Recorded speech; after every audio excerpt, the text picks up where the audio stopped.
오늘 이 새벽 주께서 주신 말씀 보겠습니다. 크게 세 토막으로 나누어서 봉독을 하도록 하겠습니다. 먼저 6장 13절로 7장 5절까지의 7장 5절까지의 말씀을 좀 보도록 하겠습니다. 아가서 6장 13절로 7장 5절의 말씀입니다. 시작. 돌아오고 돌아오라 술람미 여자야, 돌아오고 돌아오라 우리가 너를 보게 하라. 너희가 어찌하여 마하나임에서 춤추는 것을 보는 것처럼 술람미 여자를 보려느냐. 귀한 자에 따라 신을 신은 내 발이 어찌 그리 아름다운가. 내 넓적다리는 둥글어서 숭년공의 손이 만든 구슬꿰미 같구나. 배꼽은 섞은 포도주를 가득히 부은 둥근 잔 같고 허리는 백합화로 두른 밀단 같구나. 두 유방은 암사슴의 쌍태 새끼 같고 목은 상아망대 같구나. 눈은 헤스본 바드랍빔 문 곁에 있는 연못 같고 코는 다메섹을 향한 레바논 망대 같구나. 머리는 갈멜산 같고 드리운 머리털은 자줏빛이 있으니 왕이 그 머리카락에 매이었구나. 아가서는 두 명의 주인공의 사랑 이야기라고 어쨌든 정리를 할 수 있겠습니다. 그 남자 주인공의 이름은 솔로몬이고요. 그리고 여자 주인공의 이름이 이 6장 13절에서 처음으로 밝혀집니다. 앞에까지는 실명을 밝히지 않은 여성의 이야기였었는데 6장 13절과 14절에 두 번에 걸쳐서 이 솔로몬이 사랑했던, 즉 왕비 60명, 후궁 80명, 그리고 수많은 시녀들을 제껴놓고 솔로몬이 중심으로 사랑했던 나의 비둘기, 나의 완전한 자라 칭송했던 그 여인의 이름이 술람미라는 사실을 처음 알게 됩니다. 6장에 와서. 자, 근데 성도 여러분, 술람미가 무슨 뜻일까요? 여러분 혹시 술람미라는 뜻을 알기 위해서 솔로몬의 뜻은 뭔지 아십니까?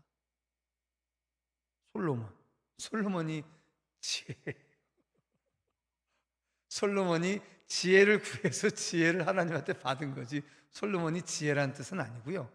그래도 우리가 이제 히브리어를 몰라도요, 대충 그렇게 발음되어지는 단어의 출처가 어딘지 대충 찍혀지는 단어가 있지 않으십니까?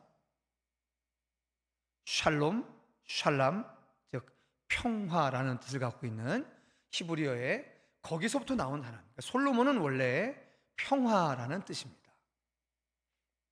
그런데 그 솔로몬의 히브리어 여성형이 뭐냐면 술람미인 거죠. 그러니까 이 술람미라고 하는 것은 한 여인의 진짜 이름이었을까? 이건 좀 갸우뚱합니다. 다만 이 솔로몬의 히브리어 여성 명사 형태가 술람미트라고 쓰는데, 이 술람미가 그 솔로몬의 여인, 솔로몬의 아내라는 뜻을 갖고 있는 솔로몬의 여성 명사다, 이렇게 생각하시면 크게 문제가 없을 것 같습니다.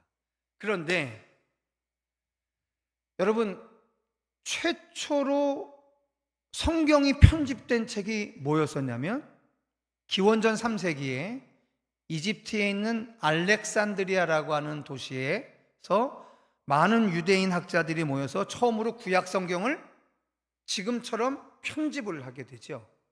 창세기서부터 쭉 이제 갖다 모아놓고 이제 하나의 성경을 만드는 거죠. 그거를 우리가 흔히들 70인역 성경이라고 합니다. 그런데 그 70인역 성경에서는 요 아가서 6장 13절에 술람미 여자야 이 부분을 어떻게 번역해놨냐면 수냄 여인이라고 번역을 해놨습니다. 수냄 여인. 혹시 여러분 성경에서 수냄 여인 하면 떠오르는 사람이 하나가 있는데 혹시 누구인지 기억나십니까? 열왕기상 1장에 보면 다윗이 죽기 전에 다윗의 몸이 식어가자 신하들이 왕의 몸을 데펴줄 명분으로 여인 하나를 동침하게 하잖아요. 그 여인의 이름이 수냄 여인 아비삭이라는 여인. 수냄 여인 아비삭. 그래서 뭐 이건 정사는 아니고요, 야사잖아요. 그러니까 아버지 다윗의 마지막 여자잖아요. 젊은 여자. 그 여자를 솔로몬이 왕이 돼서 자기가 자기 아내로 취했을 것이다, 뭐 이런 야사가 전해지기도 하는 겁니다. 근데 이제 이런 야사가 전해졌던 이유는 70인역의 이 술람미 여자가 수냄 여인이라고 써놨기 때문에 이제 그런 오해나 야사들이 전해졌던 거죠. 자, 어찌됐든 간에 이 술람미라고 하는 여인, 이 여인의 이름을 이걸 그 여인의 진짜 이름이다라고 생각하기에는 조금 어폐가 있습니다.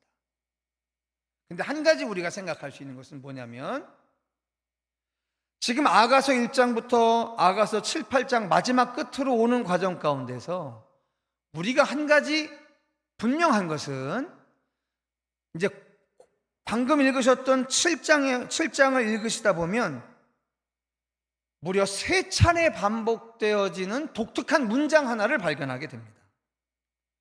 그게 바로 뭐냐면, 나는 내게 속하였고 너는 내게 속하였다라고 한 요 문장입니다.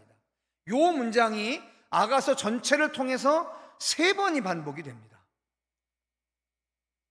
그런데 그 마지막 반복이 오늘 이 7장에 반복이 되는 거죠. 10절에 이렇게 쓰여 있습니다. 나는 내 사랑하는 자에게 속하였도다, 이렇게 쓰여 있습니다. 아직 읽지는 않으셨지만, 자, 그래서 이건 어떤 의미냐면, 술람미라고 하는 이름은 솔로몬의 여성형이잖아요. 그러니까 이건 어떤 의미냐면, 남편 솔로몬과 아내 술람미는 사실은 이제 한 몸이다라고 이야기하는 그런 의미를 갖고 있다, 이렇게 생각하시면 되겠다.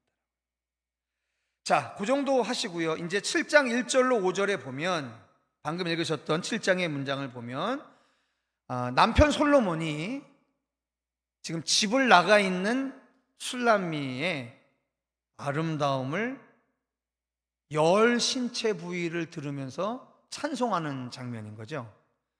근데 여러분 이제 기억나시겠지만, 아가서를 쭉 읽으시다 보면 남편 솔로몬이 아내 술람미의 신체를 찬송하는 게 몇 번 나오냐면, 오늘까지 이것도 3번 나옵니다. 그러니까 아가서는 자기가 강조하려 하는 것들을 3이라는 숫자의 반복을 통해서 강조하고 있다는 사실 정도는 우리가 문학적인 기법으로 이해해 두실 필요가 있겠다라고 하는 겁니다. 4장에서 처음 합니다. 근데 그때는 술람미의 7 신체 부위를 찬양을 해줘요. 그리고 5장에서는 10개의 부위를 칭송해 줍니다. 그리고 오늘 7장에서도 마찬가지로 10개의 신체 부위를 칭송해 주게 됩니다. 그런데 4장에서 칭송하고 5장에서 칭송하는 것과 오늘 7장에서 칭송하는 것이 좀 차이가 있습니다. 무슨 차이가 있냐면, 4장과 5장의 칭송은 머리끝에서 시작해서 발끝으로 내려가면서 칭송을 합니다. 그런데 오늘 7장의 마지막 칭송은 어디서부터 시작되냐면 발부터 시작해서 머리까지 올라가는 거죠. 칭송의 방법이 조금 다릅니다. 자, 이것은 제가 어떤 것과 비교해서 말씀드린 적이 있었냐면, 나는 내게 속하였고 너는 내게 속하였도다가 순서가 바뀌었다라고 하는 사실을 지난주에 말씀을 드렸던 것과 비슷한 구조다라고 생각하시면 좋겠습니다. 자, 성도 여러분, 어떻게 남편 솔로몬은 아내인 술람미를 이렇게 60명의 왕비, 80명의 후궁을 두고도 이렇게 여전히 결혼한 이후까지도 아내 술람미를 칭송할 수 있는 것일까요? 이게 참 사랑의 신비가 아닐 수 없습니다. 한 세기의 최고의 명저 중에 하나인 에이리 프롬이라고 하는 사람이 쓴 The Art of Loving이라는 책이 있습니다. 우리나라에선 사랑의 기술 이렇게 번역된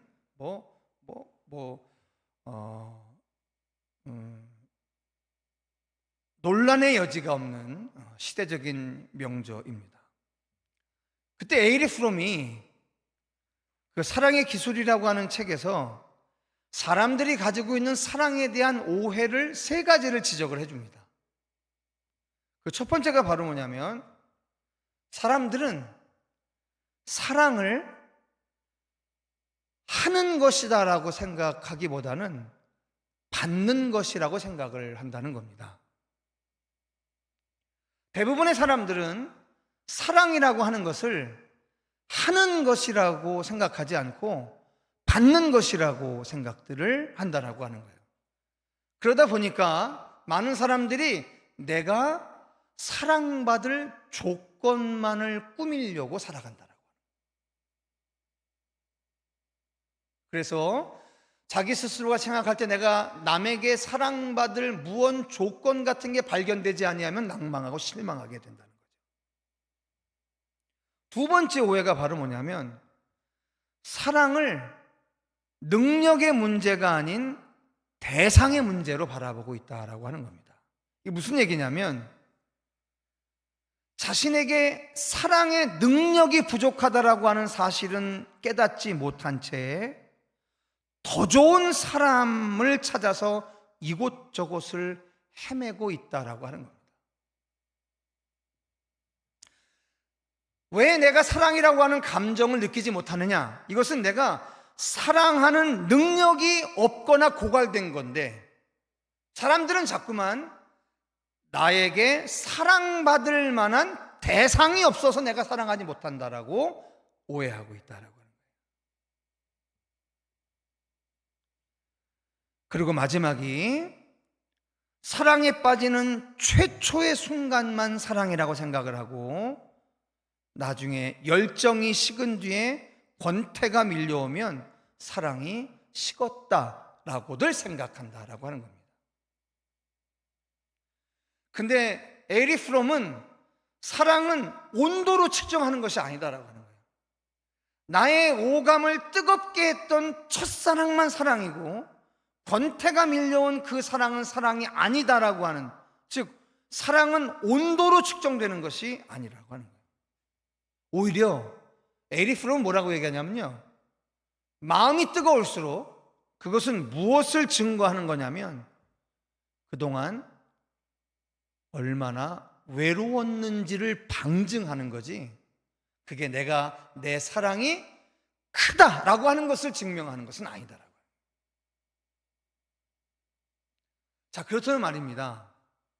지금 3번에 걸쳐서 남편 솔로몬이나 거꾸로 아내 술람미는 여러 가지 우여곡절 속에서도요, 남편 솔로몬은 아내 술람미의 신체를 칭송해주고 있습니다. 반대로 아내 술람미는 남편 솔로몬을 향해서 내가 이제는 조금 이따 읽으시겠지만 이전까지의 소극적인 사랑받는 자세가 아닌 적극적으로 내 남편에게 사랑의 행위를 표출하려고 하는 이 일들은, 이거는요,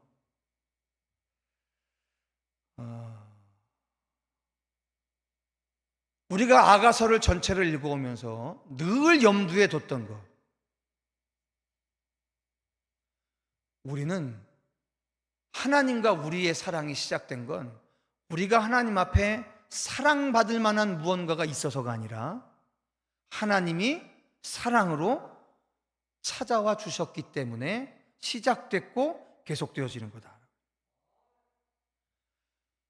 하나님은 적어도 그분은요, 사랑을 하시는 분인 거예요. 사랑을 하시는 분이고 우리는 사랑을 받는 존재다라고 생각을 해요. 그러다 보니 항상 어디에서 문제가 생기냐면, 사랑을 하는 것이다라고 생각하는 사람들은 그 사람이 사랑받을 만한 무언가가 없다 할지라도 항상 그 사랑이라는 행위는 내가 하는 것이다라고 생각해서 사랑이라는 행위를 쭉 진행해 나가는데, 사랑을 받기만 했던 피조물인 사람은 사랑을 받아만 받기 때문에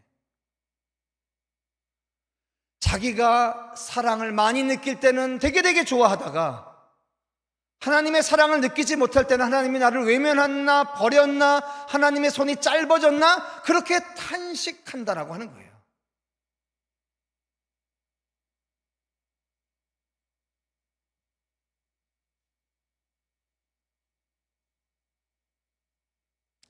자, 이제 남편 솔로몬의 3번에 걸친 신체 부위에 대한 칭송 뒤에 이제 6절부터 한번 보시도록 하겠습니다. 자, 6절부터 13절까지 함께 읽어보시겠습니다. 같이 읽겠습니다. 시작. 사랑아, 내가 어찌 그리 아름다운지, 어찌 그리 화창한지 즐겁게 하는구나. 내 키는 종려나무 같고 내 유방은 그 열매송이 같구나. 내가 말하기를 종려나무에 올라가서 그 가지를 잡으리라 하였나니, 내 유방은 포도송이 같고 내 콧김은 사과 냄새 같고 내 입은 좋은 포도주 같을 것이니라. 이 포도주는 내 사랑하는 자를 위하여 미끄럽게 흘러내려서 자는 자의 입을 움직이게 하느니라. 나는 내 사랑하는 자에게 속하였도다. 그가 나를 사모하는구나. 내 사랑하는 자야, 우리가 함께 들로 가서 동네에서 유숙하자. 우리가 일찍이 일어나서 포도원으로 가서 포도움이 돋았는지 꽃술이 퍼졌는지 석류꽃이 피었는지 보자. 거기에서 내가 내 사랑을 네게 주리라. 합한 채가 향기를 뿜어내고 우리의 문 앞에는 여러 가지 귀한 열매가 새것 묵은 것으로 마련되었구나. 내가 내 사랑하는 자 너를 위하여 쌓아둔 것이로다 라고 이야기합니다. 네, 6절부터 9절까지 다시 한번 남편 솔로몬의 칭송이 반복되어지고 난 이후에 그 칭송을 들었던 아내 술람미가 그것에 대해서 응대하는 장면이 10절부터 마지막까지 있는 겁니다. 그 첫 번째 응대가 바로 나는 내 사랑하는 자에게 속하였구나, 이것으로 끝이 납니다.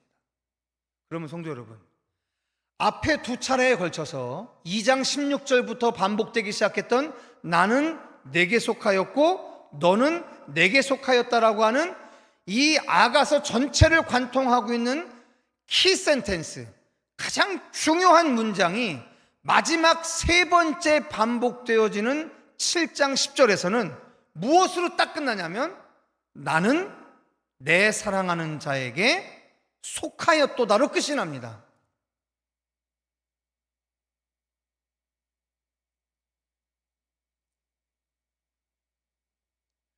그 뒤에 너는 나에게 속하였다라고 하는 말의 반복이 없습니다.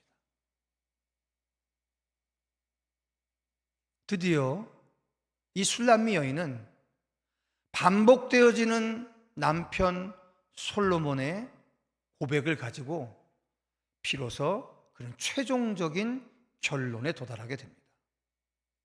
그 결론이 뭐냐? 나는 내 사랑하는 자에게 속하였도다. 내가 솔로몬을 사랑하기 때문에 솔로몬이라고 하는 존재가 내 인생에 존재하는 줄 알았는데 마지막까지 와 보니까 내 인생의 솔로몬이라고 하는 대상이 사랑하는 대상이 존재하는 이유는 남편인 그가 나를 사랑하여 내가 그 사람에게 속했기 때문에 가능했던 일이다라는 사실을 알게 되는 겁니다. 우리가 하나님을 사랑하지 않았습니다. 우리는 하나님을 사랑한 적이 없습니다. 그런데 오늘 우리가 하나님을 사랑할 수 있게 된 이유는 하나님이 우리를 사랑하셨기 때문에 가능한 일이라는 거예요.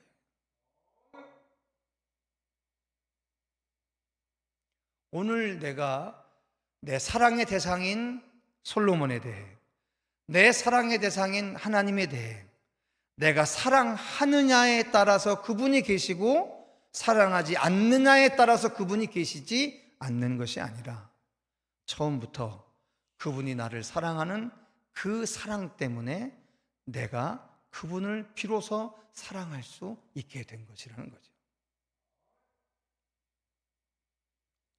그래서 그렇게 고백하는 겁니다. 내가 내 사랑을 내게 주겠다라고 이야기를 하는 겁니다.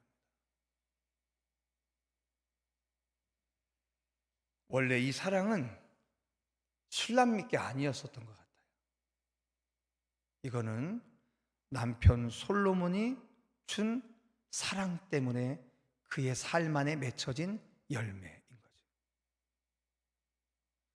우리는 갈라디아서에서 그 이야기를 보게 됩니다.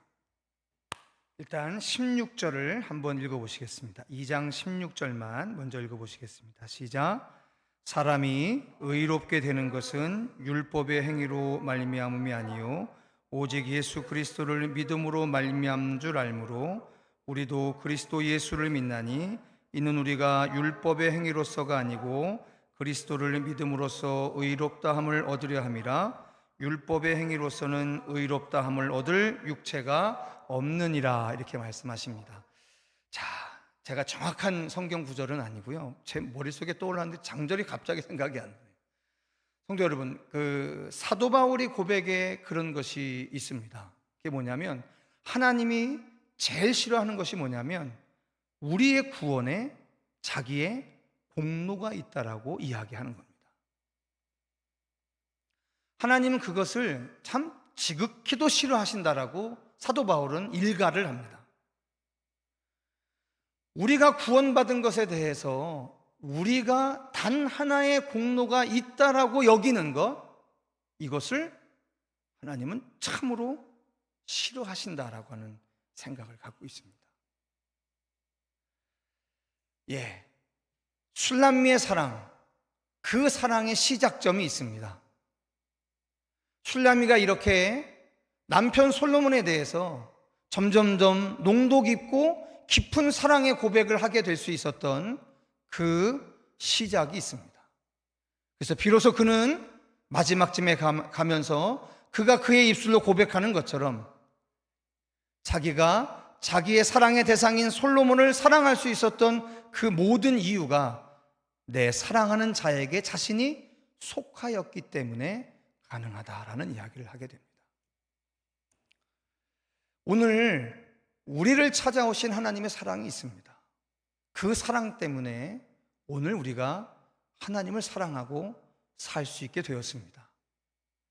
오늘도 하나님이 당신의 아들 예수 그리스도를 십자가에 못 박으시면서 가르쳐 주신 그 사랑을 가지고 오늘도 그 하나님을 사랑하고 형제와 이웃을 사랑하는 거룩한 사랑의 삶으로 승리하시는 저와 여러분 되실 수 있기를 주님의 이름으로 축원합니다.